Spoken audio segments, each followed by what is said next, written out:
Hi, everyone. My name is Frank Spencer. It's March the 6th, 2019, and welcome to another episode of There's Got to Be a Better Way. So, today I want to talk to you a little bit about the datafication of everything. I know we're all in love with big data, and it's going to save the universe.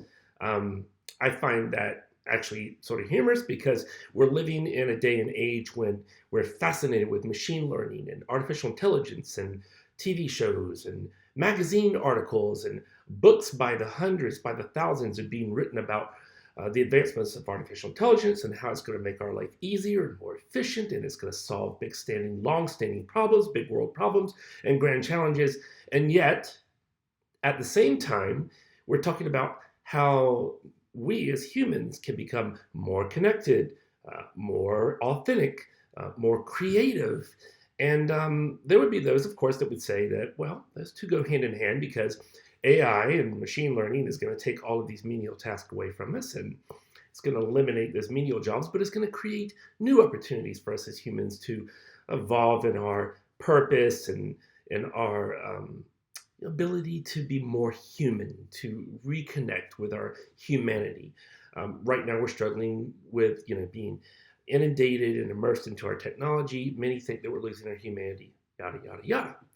So, with all of that in mind, let me just talk for a minute, though, about this idea that if we just have more data, then we can solve all of our problems.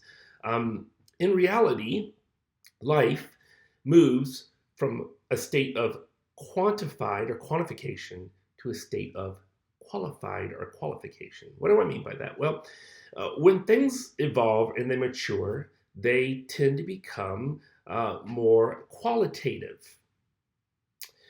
When they are in the early stages or in their infant stages, their nascent stages, they're more quantitative.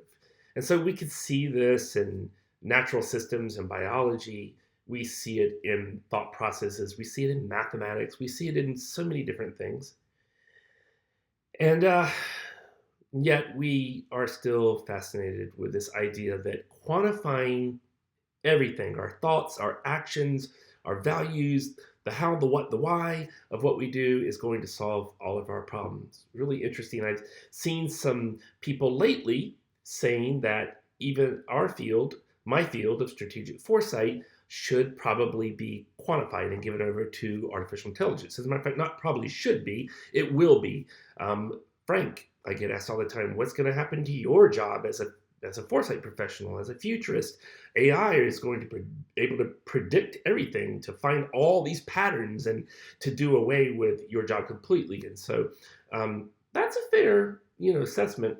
However, I believe it's completely wrong, and it's not wrong that AI isn't able to find some patterns, and artificial intelligence isn't able to forecast some things.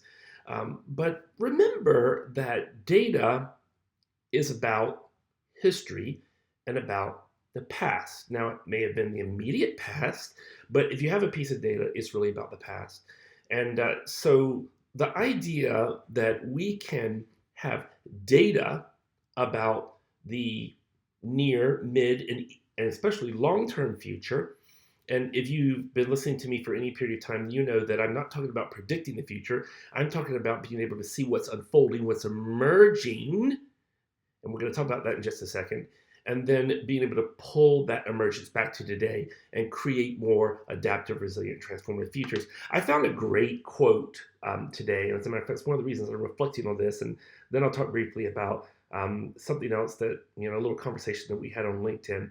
But this gentleman was teaching, or I think is teaching a class tomorrow in Paris at UNESCO, talking about artificial intelligence and creating systems of anticipation, and then really thinking about how those systems relate to futures thinking and strategic foresight, and using foresight to develop greater, better futures for humanity, to democratize the future for everyone. And I love this particular line right here. He says, data-driven machine learning systems can make perfect predictions as long as history repeats itself. Creativity, innovation, and development, however, require different kinds of anticipation. What kinds of anticipation does it require? Well, as I said earlier, when a system moves from immaturity or a nascent state to maturity, it moves from a state of being quantified to a state of qualification, a quantitative state. So this particular individual has even talked about recently how we need to move from probable or forecasting type futures to not only possible alternative futures, but constructivist futures, how to actually design and create the future. And so that is moving from that data realm to a constructivist or a qualitative state of actually creating the future. We were having a conversation on LinkedIn, several of us, and one of the statements that was made that I don't trust a futurist and a good foresight professional unless they're able to show me the numbers and to quantify things, and there's hard, rigorous research, which again, that word research is being misused here because we're equating research equals data, and research doesn't always equal data. It can very much equal qualitative metrics or qualitative research. And so many chimed in and said, and I thought rightly so, very smart, that we're seeing today a move towards not getting rid of the quantitative data. Data is important. Nobody here is saying that data is not important, but rather that we need to also have the qualitative, the narrative, and the story. We're not talking about fanciful, whimsical stories. I'm talking about researched and strong foundational stories that have backing behind them, that have strength behind them, that have a foundation behind them. But nonetheless, we're never going to change people's minds. We're not going to have a greater reach of future thinking and foresight unless we turn it into narrative. Because people believe and react to narrative, not to numbers. I know we don't like this. We think that if we just get more data, we'll convince people. If we just get more facts, we'll convince people.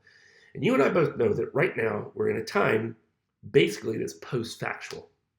That hurts because science, we need science and we need to believe science. And I'm not saying that science won't help, but we need to turn that data and that science and those facts into narratives and stories that can change people's hearts and minds, that can touch their emotions.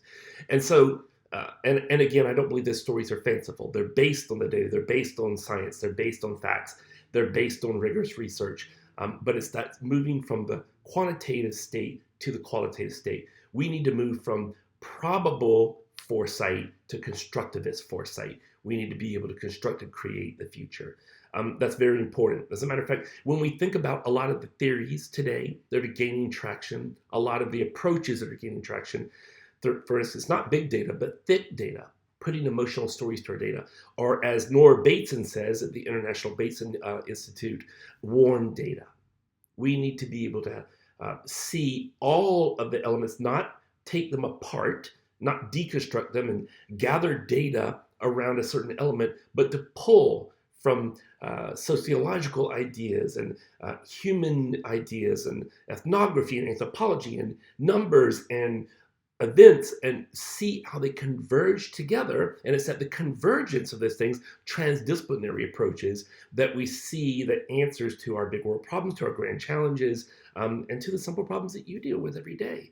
Really flipping wicked problems just about data on their head and seeing the wicked opportunities that exist, the opportunities inside that come from a constructivist viewpoint of the future, from creating the future, from not just being pushed by the numbers, pushed by the data, pushed by the trends, but also pulling our way to the future and pulling the future to today. And that's what we often do at KEDGE and at the Future School, how we teach people to really create the future, to democratize and create the future. So if you think about warm data, thick data, I love the idea of not just complex adaptive systems and really gathering the numbers around those systems and seeing how we can adapt to the changing world, but understanding complexity gives us a broader landscape to paint on, to craft on, or to create on, and therefore this theory rather of complex, responsive processes, that when we see people gather together and ideas gather together in digital worlds, in the physical world,